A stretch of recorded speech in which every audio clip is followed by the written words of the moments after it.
Sebetulnya di awal waktu tuh mau jadi atlet dan udah nyaris jadi atlet sama ibu atau orang tua dilarang, terus saya pivot menjadi musisi.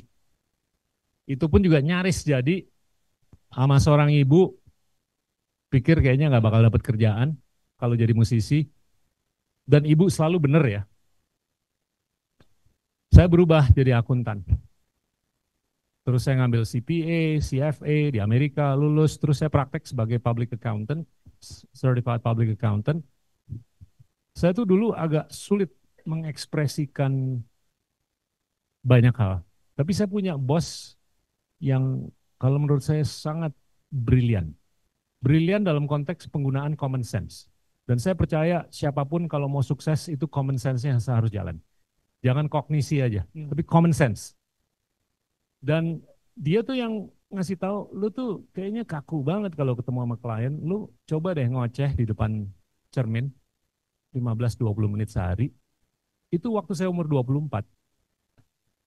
Itu saya lakukan dan sampai hari ini masih saya lakukan tiap hari. Jadi saya tuh setiap hari ngobrol aja dengan diri saya sendiri di depan cermin selama 10, 15, 20 menit, ngomongin apa aja. Dan kalau menurut saya kalau ini adalah smart luck. Keahlian yang bisa diakuisisi dan siapapun ini bisa melakukan. Dan kalau kalian itu mempraktekkan hal-hal seperti itu, tentunya kapasitas berdongeng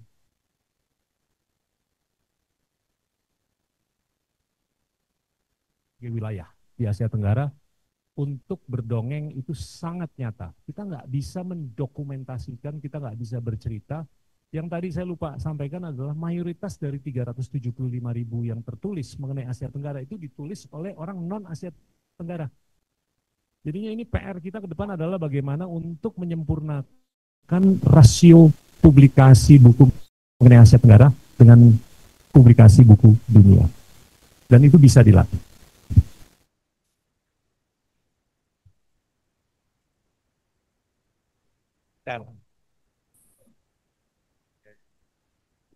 Promosi buku.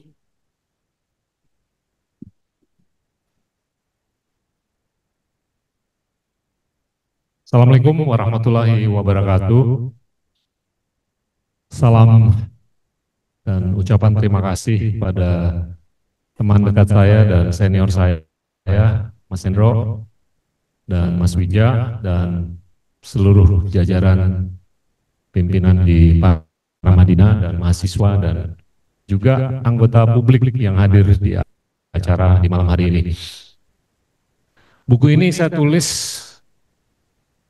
beberapa bulan yang lalu dan dimulai mungkin di tahun 2024 pertengahan, selesai itu menjelang akhir kuartal pertama tahun ini.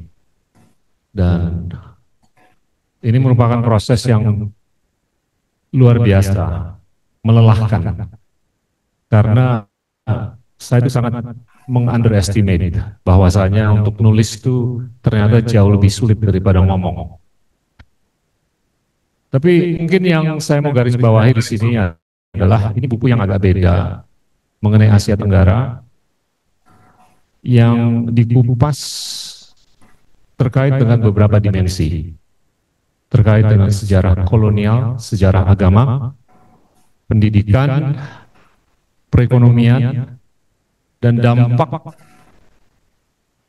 inovasi teknologi terhadap wilayah Asia Tenggara, yaitu internet dan artificial intelligence, dan juga secara geopolitik pembentukan wilayah Asia Tenggara ini gimana, dan kedepannya tentunya. Yang paling penting adalah faktor kedepannya itu kayak gimana. Kalau kita jalan dari kota kecil namanya Tanway di Myanmar sampai kota kecil di Papua, yaitu Merauke, itu adalah dua titik longitudinal paling jauh dari barat ke timur untuk wilayah Asia Tenggara. Itu jaraknya 5.000 km, yang sama dengan jarak dari San Francisco ke Boston. Kalau kita jalan dari kota kecil di utaranya Myanmar, namanya Nok Mong, sampai kota kecil di dekat Pulau Rote, namanya Boa, itu yang merupakan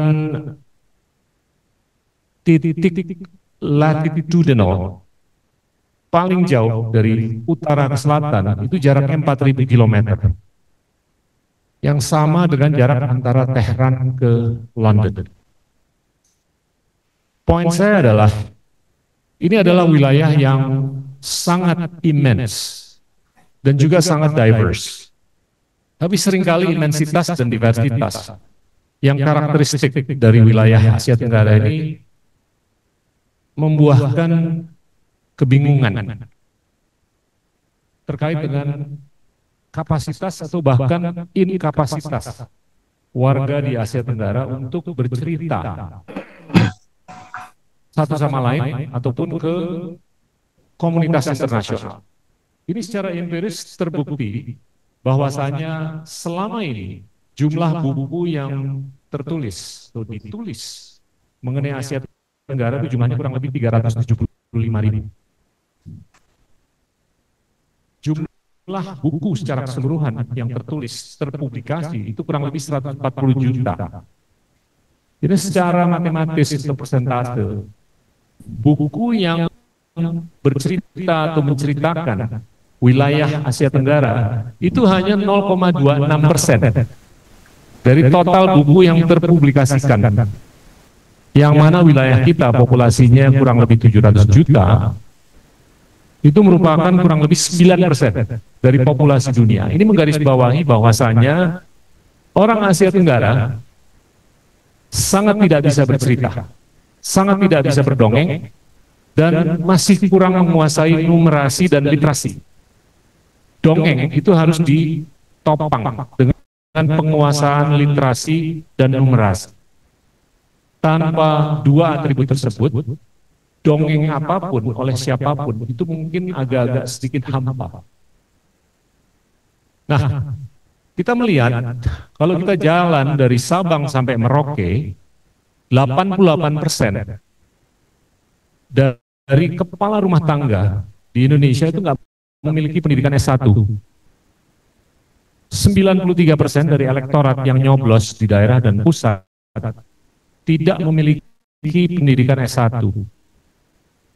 Jadi jangan komplain mengenai kualitas politikus atau pemimpin.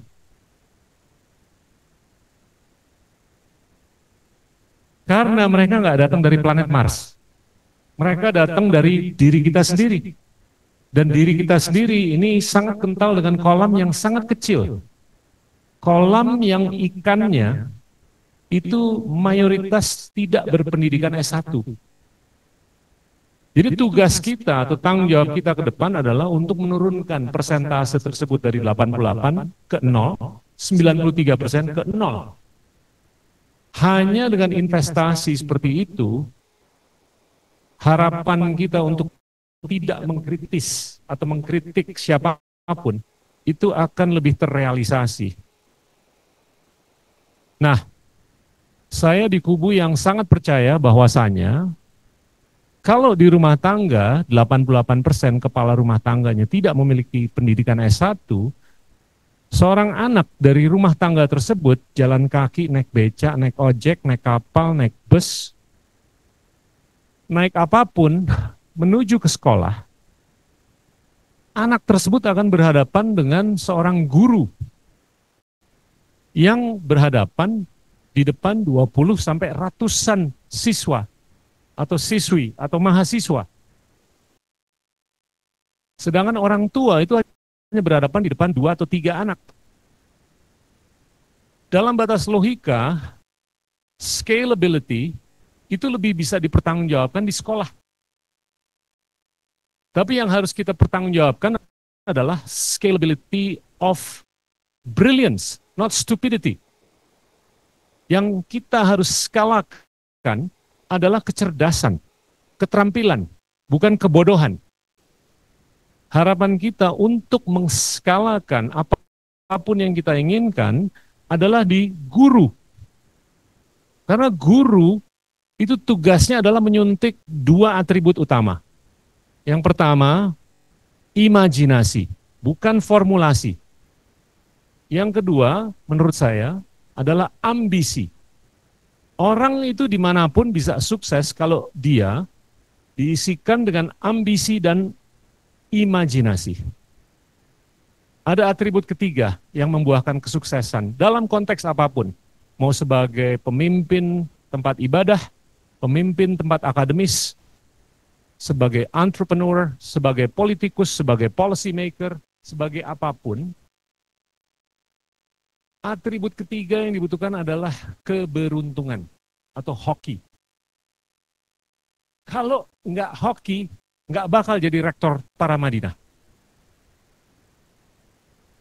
Walaupun dia ambisius dan imajinatif. Kehokian itu bisa dikupas dan ada dua bagian atau dua tipe. Yang pertama adalah blind luck dan yang kedua adalah smart luck. Smart luck ini adalah keberuntungan yang bisa diakuisisi dengan latihan. Butet Owi itu setiap hari mukul 1.000 sampai 2.000 shuttlecock. Dan mereka memastikan dengan latihan memukul 1.000 sampai 2.000 shuttlecock setiap kali latihan, shuttlecock tersebut terbang di atas net dan jatuh sebelum garis out atau keluar. Nah, hanya dengan latihan kehokian tersebut akan termanifestasi di saat-saat yang sangat menentukan, apakah itu di semifinal atau di final. Tapi itu adalah keberuntungan yang sangat bisa diakuisisi. Nggak hanya dengan sholat, nggak hanya dengan bersembayang. Nah, ini kalau menurut saya nilai-nilai yang harus ditanamkan ke anak-anak muda ke depan, mengingat pembentukan otak itu terjadi 90% sampai kita umur 9 tahun. Peningkatan IQ terjadi sampai kita umur 16. Harapan kita untuk kita semua yang di atas umur 16, otak kita udah nggak bakal bisa berkembang lagi. Itu pasti dan empiris. Dan medis. IQ kita juga udah nggak bisa naik. Tapi harapan kita untuk siapapun di atas umur 16 adalah untuk melebarkan wawasan. Ini yang seringkali saya sebut sebagai keterbukaan. Keterbukaan itu adalah atribut yang sine qua non, merupakan prekondisi untuk unit apapun di level orang, di level keluarga, di level institusi, di level negara, di level bangsa, di level budaya, di level peradaban, untuk bisa mengamalgamasikan atau mengkombinasikan kekuatan inovasi dengan kekuatan preservasi. Kekuatan preservasi itu adalah ortodoksi atau tradisi. Kekuatan inovasi itu adalah sesuatu yang baru, tapi tanpa adanya keterbukaan, sulit untuk siapapun sebagai unit, apakah itu orang, keluarga, institusi, bangsa, negara, dan peradaban, untuk mengkombinasikan kekuatan yang baru atau kekuatan inovasi dengan kekuatan preservasi. Tes litmus untuk menunjukkan keterbukaan adalah kalau di Sumedang, masyarakat luas di kampung di Sumedang itu memerlukan ajaran fisika dan ternyata nggak ada guru fisika yang bisa mengajarkan ajaran tersebut. Tapi ternyata ada orang Somalia yang memiliki keahlian yang dibutuhkan oleh masyarakat luas di Sumedang, dan orang Somalia tersebut berpaspor Inggris, dan kalau pemimpin desa atau kampung atau apapun di Sumedang itu menunjukkan keterbukaan untuk mengakomodasi talenta dari Somalia berpaspor Somalia, apa Inggris, untuk mendidik masyarakat luas di Sumedang, itu kalau menurut saya manifestasi dari keterbukaan. Jadi seringkali kita buta, membutakan diri dengan memutar balik definisi mengenai patriotisme ataupun nasionalisme. Saya di kubu yang percaya bahwasanya nasionalisme itu bukan mengenai identitas diri kita, bukan mengenai siapa yang memiliki, tapi lebih mengenai siapa yang menikmati. Kalau rakyat atau masyarakat luas menikmati, itu jauh lebih nasionalis daripada kalau masyarakat luas tidak bisa menikmati. Tapi kalau rakyat butuh untuk mengetahui quantum mechanics, dan yang harus diajarkan itu adalah quantum mechanics, dan yang bisa ngajar quantum mechanics itu adalah orang non-Sumedang, non-Indonesia, bukalah pintu selebar-lebarnya agar kita bisa maju dan mengamalgamasikan antara kekuatan inovasi dan kekuatan preservasi. Nah, seringkali kita bicara mengenai dampak inovasi teknologi termasuk internet dan AI.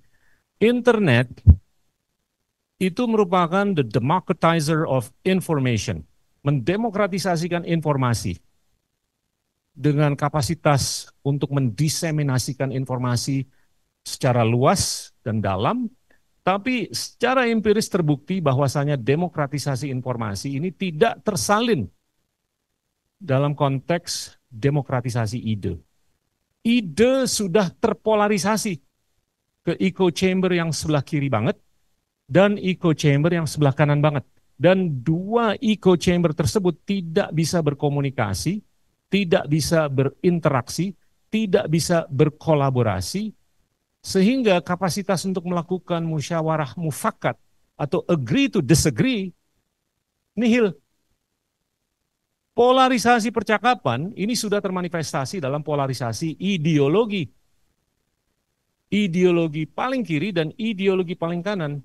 Tapi masalahnya yang sangat struktural adalah siapapun yang di sebelah kiri atau paling kiri, kalau berkampanye itu berdasarkan message of hope, memberikan harapan.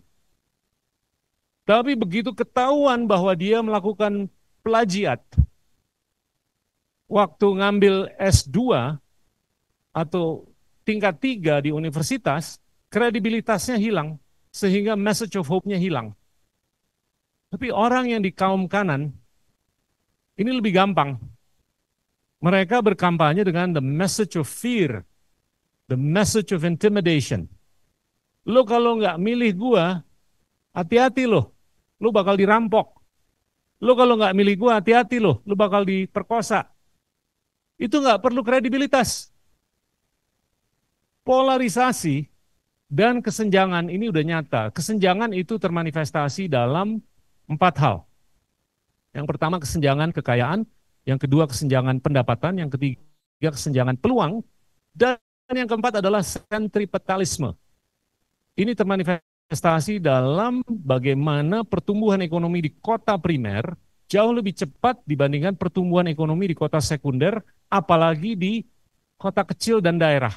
Dan ini pervasive di negara maju, negara berkembang, dan negara miskin. Empiris, datanya udah jelas sekali. Nah, kita melihat, ini ada buku yang baru ditulis oleh Darren Acemoglu, pemenang Nobel, bersama James Robinson. Judul bukunya Power and Progress. Dalam buku itu, beliau atau mereka menggarisbawahi secara empiris bahwasanya inovasi teknologi itu tidak diekori dengan shared prosperity. Median wage di Amerika Serikat dari tahun 45 sampai 73 itu kenaikan per tahunnya 2,5%. Tapi semenjak tahun 73 kenaikannya median wage, ini rata-rata gaji, itu naiknya cuma 0,45%. Nah, sekarang kita diplototin dengan fenomena kecerdasan artifisial atau artificial intelligence. Ini merupakan komoditi yang sudah abundant, sudah banyak sekali, tapi sulit untuk terjadinya demokratisasi. Hampir sama dengan modal. Modal semakin banyak, semakin abundant, tapi tidak terdemokratisasi.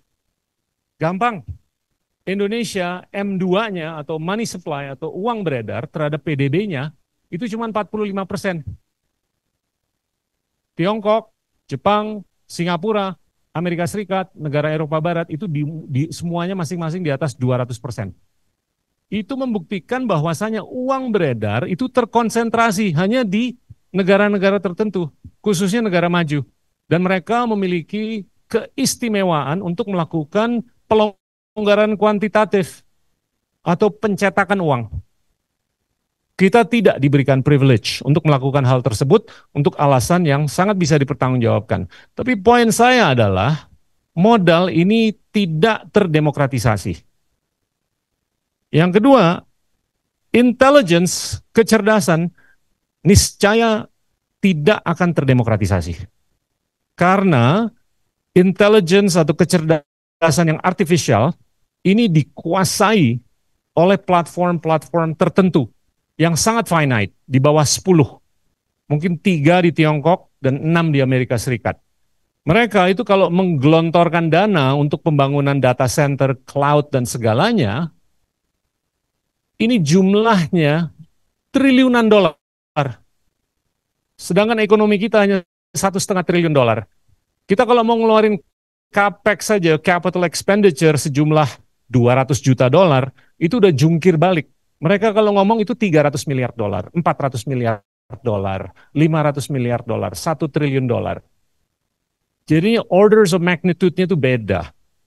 Percakapan mereka terkait dengan hal-hal yang bisa mengedepankan inovasi teknologi, itu akan saking mengelitisasi tatanan ekonomi yang sudah elitis.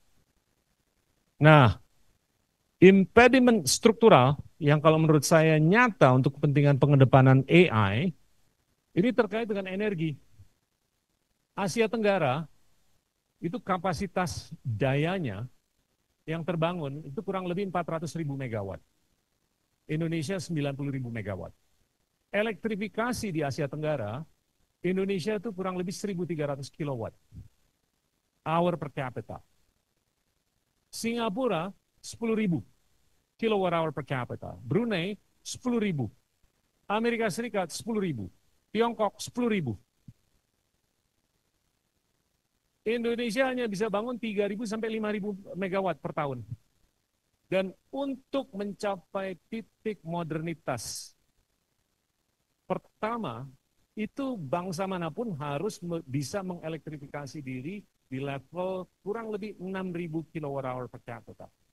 Jadi tugas kita adalah untuk meningkatkan elektrifikasi dari 1.300 kWh per capita ke 6.000 kW. Belum ke 10.000, walaupun Singapura, Brunei, Tiongkok, dan Amerika Serikat udah di 10.000. Ada yang tahu berapa yang harus dibangun untuk meningkatkan elektrifikasi dari 1.300 ke 6.000? 400.000 megawatt. Kalau saya lihat statistik di Indonesia, kita tuh biasanya hanya bisa bangun 3.000 megawatt. Tahun lalu anomali, 5.000 megawatt. Kalau kita memegang dan merangkul kebiasaan lama atau statistik lama, yaitu membangun 3.000 megawatt per tahun, kalau kita harus bangun 400.000 megawatt, butuh berapa tahun? 130-an tahun kan? Ini nggak bisa direkonsiliasi dengan keemasan yang kita ingin raih di tahun 2045. Yang hanya 20 tahun dari hari ini. Belum lagi kalau kita mau meningkatkan modernitas kita di level 10.000 kWh per capita. Tugas kita adalah untuk meningkatkan denominatornya. Jadi jangan hanya bangun 3.000 sampai 5.000, kita harus bisa bangun 15.000 sampai 20.000 megawatt. Dan syukur-syukur mayoritas dari hal tersebut adalah energi terbarukan. Tapi problemnya, energi terbarukan itu hanya bisa diberikan ke masyarakat luas dengan biaya paling minimum 15 sen per kilowatt hour. Sedangkan daya beli negara-negara berkembang itu hanya 5 sampai 7 sen. Ini yang menjelaskan kenapa kita teradiksi dengan batu bara. Karena batu bara itu bisa diprocure dengan biaya hanya 5 sen per kilowatt. Tenaga surya, orang sering ngomong 9 sampai 10 sen per kilowatt. Tapi itu belum menghitung baterainya yang harus di-recycle setiap 5 sampai 6 tahun. Kalau all in, dihitung cost-nya end to end itu minimum 15 sen. Belum lagi tenaga nuklir yang minimum itu 20 sen. Jadi energi terbarukan itu hanya bisa diberikan di biaya 15 sen. Jadinya yang terjadi adalah gap antara teknologi yang sudah ada dengan daya beli yang lamban pertumbuhannya.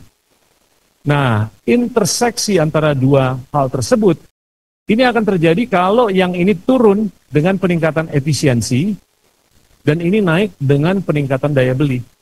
Tapi kenyataannya adalah, di negara-negara berkembang di dunia, anggaplah the global south, yang merupakan 84% dari planet bumi ini, pendapatan $13.205 per orang per tahun, termasuk di Indonesia, termasuk di Malaysia, termasuk di Myanmar, termasuk di Burkina Faso, mereka kemampuannya hanya di 5 sen. Dan banyak sekali neurosis politik di negara-negara berkembang, sehingga kenaikan daya beli itu tidak secepat penurunan efisiensi teknologi.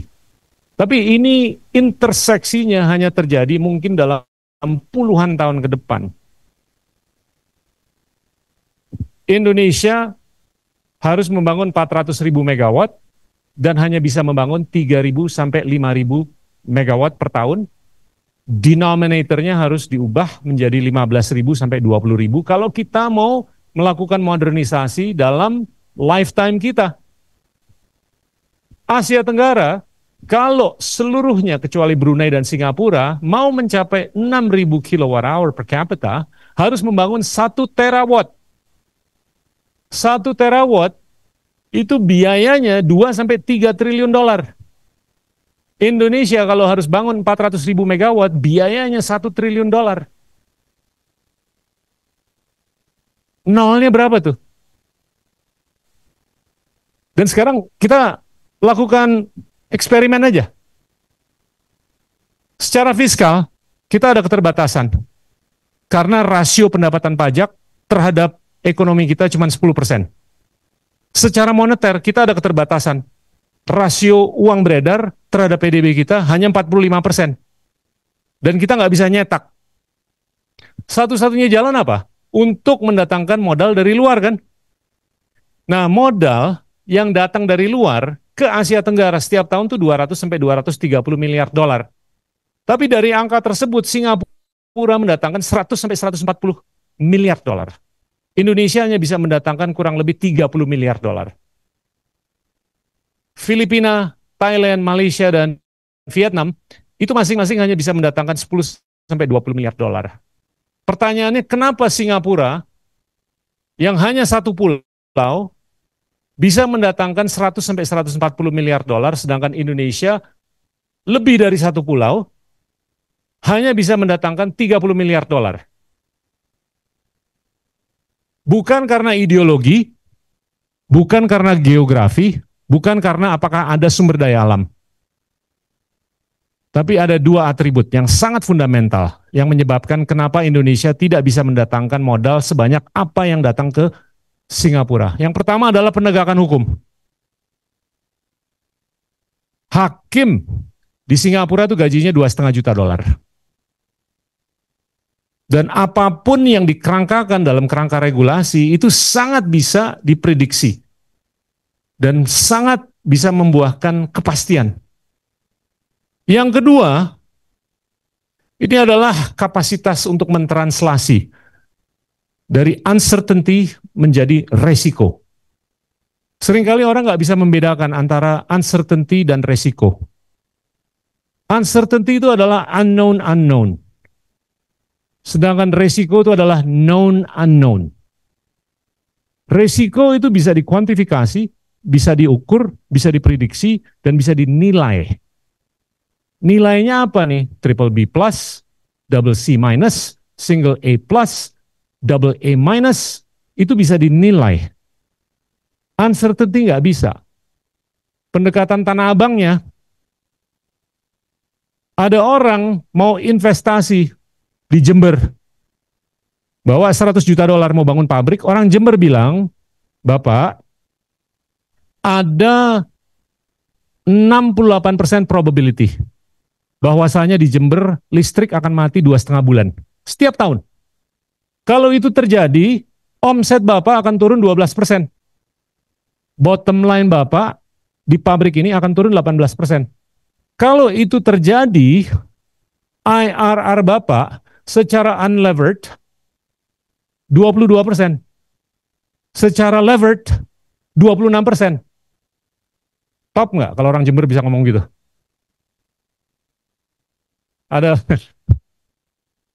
Itu adalah risk. Bisa diukur, bisa diprediksi, bisa dikuantifikasi, dan bisa dinilai. Dan tentunya bisa diverifikasi. Omongannya dia bisa dibuktikan apa tidak. Begitu dihitung ulang, dilakukan due diligence, ternyata benar. IRR-nya bakal segini, unlevered, IRR-nya bakal segini kalau levered. Orang yang sama atau orang lain mau bangun pabrik di titik lain di tanah air kita, datanglah dia mau bangun pabrik 100 juta dolar, orang setempat menyampaikan, insya Allah listrik tidak akan mati. Itu nggak bisa dikuantifikasi. Dan ini sangat bisa diedukasi. Untuk bagaimana setiap anggota dari masyarakat luas di Asia Tenggara untuk bisa mengassign probabilistic scenario ke apapun agar modal itu bisa mampir. Dan modal itu menganggap bahwasanya risiko itu adalah oksigen. Uncertainty itu bukan oksigen untuk pengalihan modal. Nah, bayangin, kita melihat bahwasanya negara-negara maju di Amerika Serikat, di Eropa Barat, dan teman-teman mereka di Korea Selatan, Jepang, dan Timur Tengah, mereka ini lagi mengelola 140 triliun dolar. 140 triliun dolar. Itu kurang lebih 100 kali dari PDB kita. Dan mereka niscaya harus melakukan diversifikasi karena premi resiko di negara maju ini sudah meningkat dan akan terus meningkat. Mengingat perilaku pemimpin di Amerika Serikat kayak begitu. Perilaku di beberapa negara di Eropa Barat kayak, ya, nggak usah nyebut nama. Dan ini membuahkan risk premium atau premi risiko sehingga mereka harus melakukan diversifikasi. Tapi mereka nggak mendiversifikasikan modal ke kita, hanya ke Singapura. Karena Singapura, apapun yang harus tegak, tegak. Dan mereka sangat berkapasitas untuk mentranslasi uncertainty menjadi resiko. Jadinya ke depan, ini kesimpulan saya di buku, bahwasanya kita nih lagi di pivot yang sangat berpeluang emas secara geopolitik. Karena dentuman geopolitik yang dilakukan oleh Amerika Serikat, ini membuahkan struktur multipolaritas yang lebih nyata dibanding beberapa tahun sebelumnya.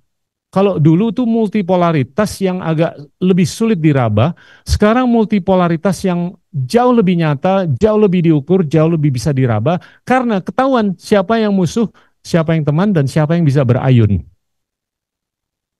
Tesis saya adalah Indonesia dan Asia Tenggara ini adalah kelompok yang bisa berayun. Bisa berayun ke Tiongkok dan bisa berayun ke Barat. Dan saya berhipotesa bahwasanya ayunan kita ke Tiongkok itu secara counterintuitif lebih untuk kepentingan pengalihan modal ekonomi. Pengalihan modal teknologi. Kenapa? Karena teknologi Tiongkok itu bukan 0 to 1, tapi 1 to the next digit dengan efisiensi dan keapian yang lebih tinggi, lebih cantik, lebih murah. Mengingat PDB per orang di Asia Tenggara itu mayoritas di bawah 13.205 dolar, termasuk Indonesia, Malaysia, apalagi Myanmar, Kambodia, dan Laos. Divergensi ekonomi di Asia Tenggara itu nyata. Singapura di 91.000 dolar per orang per tahun, Myanmar di 1.300, Indonesia di 5.000, Filipina di 3.000, Malaysia di 12.000, Brunei di 30-an ribu. Jadi kalau pendapatan kita masih di bawah 13.000, kita nggak mampu beli iPhone, kita hanya mampu beli Oppo. Ini dalam batas intuisi bahwasanya pengalihan teknologi dari Tiongkok itu akan lebih masuk akal untuk 5 dekade ke depan. Sedangkan ayunan kita ke barat ini lebih untuk kepentingan modal. Mengingat mereka mengelola modal dengan jumlah yang luar biasa besar, tapi kita nggak bisa berkomunikasi. Karena kita nggak bisa bahasa Inggris, karena kita nggak bisa mentranslasi dari uncertainty menjadi risk, dan kita juga masih belum bisa menegakkan apapun yang harus tegak. Tapi ini PR-nya nyata, identifiable. Akhir kata, kalau saya lihat perbandingan pertumbuhan ekonomi Tiongkok dengan Asia Tenggara dalam 30 tahun terakhir, GDP per kapitanya Tiongkok itu tumbuh 10 kali lipat 30 tahun terakhir. Sedangkan Asia Tenggara itu hanya 2,7 kali lipat. Ini dikarenakan 5 atribut. Yang pertama, investasi Tiongkok di pendidikan. Tiongkok tuh universitasnya cuma 2.600, Asia Tenggara 8.000. Tiongkok jumlah mahasiswanya 39 juta. Asia Tenggara cuma 19 juta. Tapi Tiongkok nyata bisa membuahkan properti intelektual yang keren banget. Ada di kantong kalian, ada di tangan kalian, ada di mobil kalian, ada di motor kalian, ada di rumah kalian. Tapi kita nggak bisa membuahkan properti intelektual yang nyata seperti apa yang dilakukan oleh sistem pendidikan di Tiongkok. Yang kedua, investasi mereka di infrastruktur. Tiongkok sudah membangun lebih dari 43.000 kilometer high speed rail atau kereta api cepat. Indonesia hanya 120 dan itu pun juga dibantu dan dibangun oleh Tiongkok. Yang ketiga, governance. Titik temu antara talenta dan kekuasaan.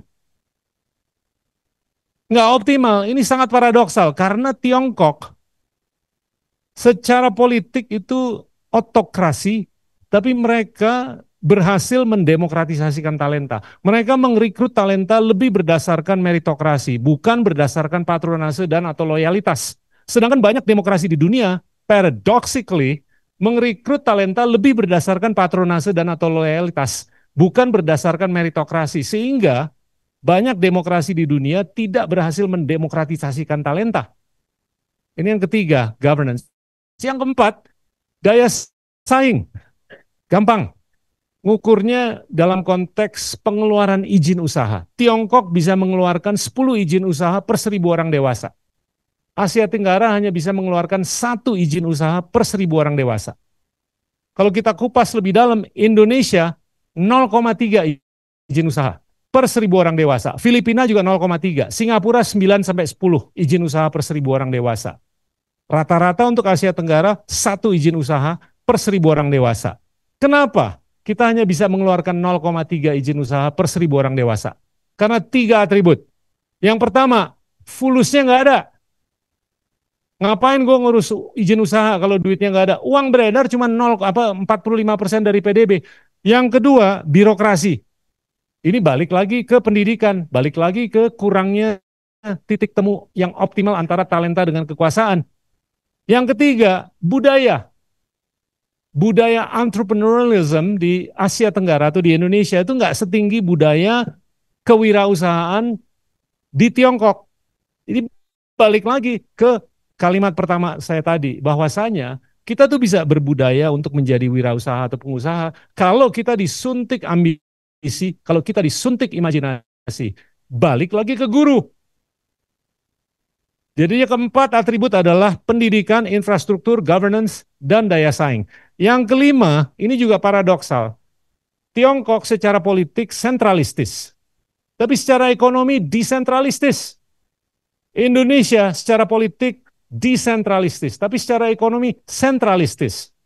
Kalau Anda wali kota Malang, mau bangun pabrik, itu harus dapat izin dari Menteri A, Menteri B, Menteri C, Menteri D. Kalau di Tiongkok, kalau Anda wali kota Chongqing, atau Chengdu, atau Shenzhen, itu bisa langsung ke Stuttgart, ngedeal dengan Daimler untuk buka pabrik Mercy di Chengdu, atau di Chongqing, atau di Shenzhen, tanpa harus konsultasi dengan Beijing. Ini yang seringkali disebut sebagai fenomena mayor economy. Perekonomian yang didorong oleh wali kota. dengan independensi yang tinggi sekali, tanpa ketergantungan terhadap Beijing. Nah, ini saya sudah mengungkapkan atribut-atribut apa saja yang membuahkan underperformance, tapi kalau menurut saya mau mengakhiri dengan optimisme. Ini sudah sangat identifiable, dan saya mau hal-hal seperti itu dijemput oleh kalian untuk bisa dicerna, dimetabolisasikan, agar kita bisa menjadi bangsa yang lebih keren ke depan. Terima kasih banyak. Wassalamualaikum warahmatullahi wabarakatuh.